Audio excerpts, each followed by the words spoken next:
Okay, so we're going to start learning about Chapter 3, Matter and Energy, and some of what this video is about is what you learned in your POGL yesterday.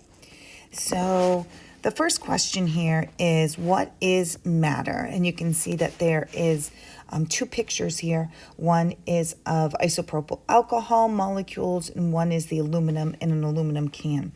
And so both of these are examples of matter. You might have remembered this from middle school.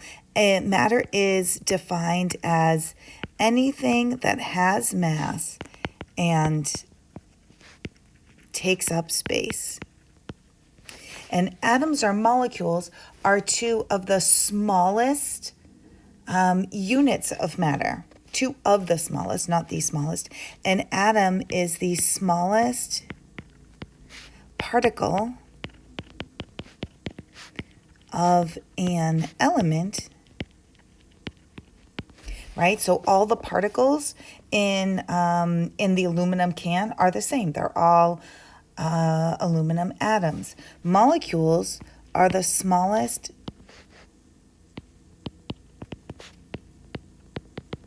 unit of a covalent compound. There are two types of compounds, ionic and covalent. Covalent is where they share electrons. We'll learn about that a little bit more in a few weeks. So now that we have just kind of that vocabulary down, you guys are going to work with the students at your table in answering these critical thinking questions, right? It says, in your daily experience, you have certainly handled the chemical H2O in two different forms, solid ice and liquid water. You have also witnessed the transformation of the liquid into steam in the process of boiling. So you are going to answer the next few questions, numbers 1 through, I believe, 12. And with these students at your table. Once you get to question 12, you can start to play this video again. So again, press pause here and answer questions 1 through 12. Okay, so hopefully you have worked on these questions with your group. Can you make an ice cube any smaller by squeezing it? Can you make liquid water any smaller by squeezing it? If you have air in a bicycle pump and the outlet is plugged up, will it get any smaller if you squeeze it? Hopefully you said no, and then yes. And that's basically compressible. So hopefully you've looked at, what happens when water boils, what happens when ice melts, and maybe you've answered these questions about solids and liquids and gases. Question 12 is really drawing what you think an actual picture of these molecules look like using a circle to represent water. It's okay if you didn't get these exactly right, because on the next page you get a better picture of what these actually look like.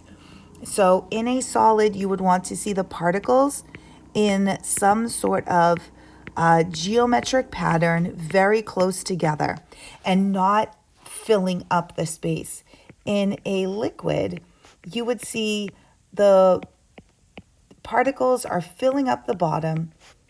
They're still really close together, right? It's still incompressible, but there's no real pattern. And in a gas, they would be pretty far apart. Okay. And this is just a table that goes through that exact same data. That in a solid, what happens to the particles? Do they move? They can oscillate, they can vibrate, but they don't move from one place to another. The particles are really close together. It has a definite shape and a definite volume, meaning that it doesn't change. And because it has a definite volume, it's incompressible. Liquids are sort of in the middle between solids and gases. They are free to move relative to one another. They're not locked in place, but they're still really close together. Although it has an indefinite shape, it has a definite volume. So you can see, what does a solid and liquid have in common? They have a definite shape. And what does a liquid and a gas have in common? They have an indefinite, I think I said shape. They have a definite volume. Solid and liquid have a definite volume, meaning that they're incompressible. Gases, the particles are far apart from each other, and it has an indefinite shape, just like liquids, but also an indefinite volume because it is compressible. And that's probably information that you already knew from middle school. And now this is information that you probably haven't, that we can actually break solids up into two different categories. The first one is a crystalline solid, and the second one is an amorphous solid. A crystalline solid is when the particles are in a regular geometric repeating pattern.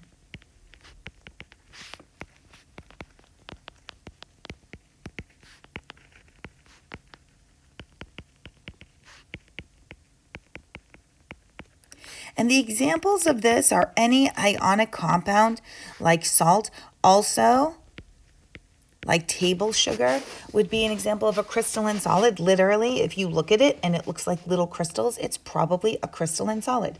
You can see the well-ordered three-dimensional structure, right? These guys are in a very regular pattern. An amorphous solid is literally just the opposite. There is no pattern between the particles.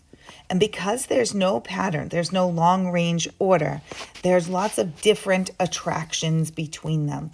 What that means is that you're going to have lots of different or varying melting points. And what are the examples of this?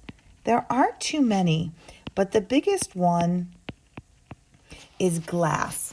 Right? If you've ever seen anyone blow glass or go to a glass blowing demonstration, they kind of work with the glass as it's kind of liquidy, but still kind of solidy. It's sort of in between the different states of matter. And normal crystalline solids, there's no such thing as in between the states of matter. Right? Have you ever had ice that's kind of like water? No, it's either solid or it's liquid. Right? But glass, when it's hot, kind of has properties of them both. And the reason why it has properties of them both is because it is an amorphous solid. And now moving on to 3.4, classifying matter according to its composition, elements, compounds, and mixtures. This is what the activity yesterday was all about. So you can see this is a table here of 4 different substances that are considered matter. A copper pipe, which is made up of copper. Sugar, which is made up of sucrose, the molecule C12H22O11. Tea, which is those many other chemicals, water, sucrose, and T-flavin or thiaflavin. And then unshaken vinaigrette dressing. So like an Italian dressing, right? Where you would see that there's distinct layers. That's what's important here, is that they talk about the different layers. And this is another set of questions that you're going to pause the video and find someone probably at your table. You may have to wait a minute or so if people are at different paces. But once you get to this point, pause the video and answer the following questions. Okay? It's going to be talking about these in terms of elements and compounds. So you're answering questions now up until number 20, and then we'll go through the definitions.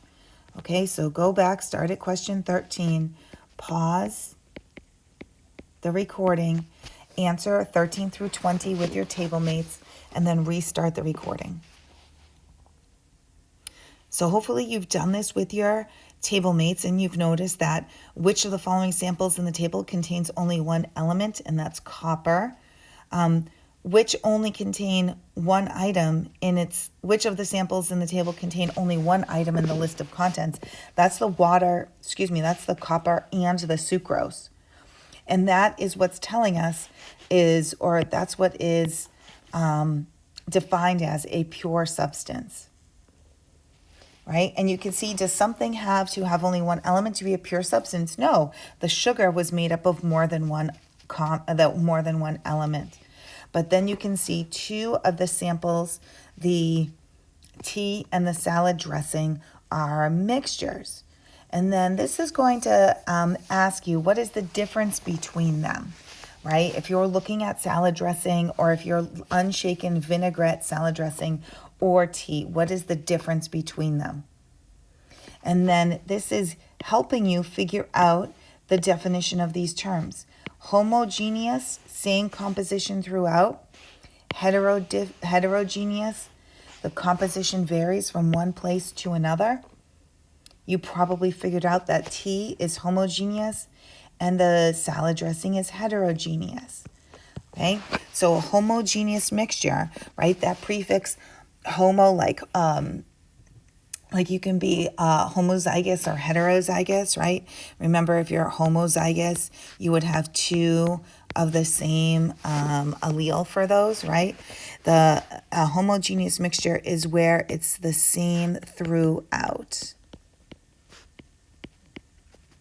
The particles are not bonded, because that would make it a substance, but they are evenly distributed. Right? I sometimes think of this as if you were to take, the first sip and the last sip, would they be the same? You could think of this as maybe as orange Gatorade. Whereas a heterogeneous mixture, right, that's different. That means that the particles are not evenly distributed or dispersed. Right? This might be something like orange juice, like freshly squeezed orange juice, right? You would see that there might be some pulp on the bottom, right? The particles are not evenly distributed. And this table or flow chart right here is really important because it shows us really the four main categories that we can look up for matter. So all matter can be separated into two categories, either mixtures or pure substances. Pure substance can be broken up into two categories, either elements where all the atoms are the same, or compounds where the atoms are different and they must be bonded together. And we can even go further and we can break compounds up into two types, ionic and covalent. That's coming up soon. And then here we have our mixtures, our homogeneous mixture, where the particles are evenly distributed, right? With the first, this part of the tea is exactly the same as that part of the tea. Or a heterogeneous mixture, certainly the top of this is different than the bottom. The top is oil, whereas the bottom is water. Okay, so you got two practice problems here to try, and you can check your answers with your table mates. Question 21, classify these as a pure substance or mixture. And then if it's a pure substance, is it an element or compound? And if it's a mixture, is it heterogeneous or homogeneous? And then the last question that you need to look at today are, of these three pictures, which is a pure substance? The other ones are mixtures. Once you are done with these, you're done with your notes for today and you can start your homework.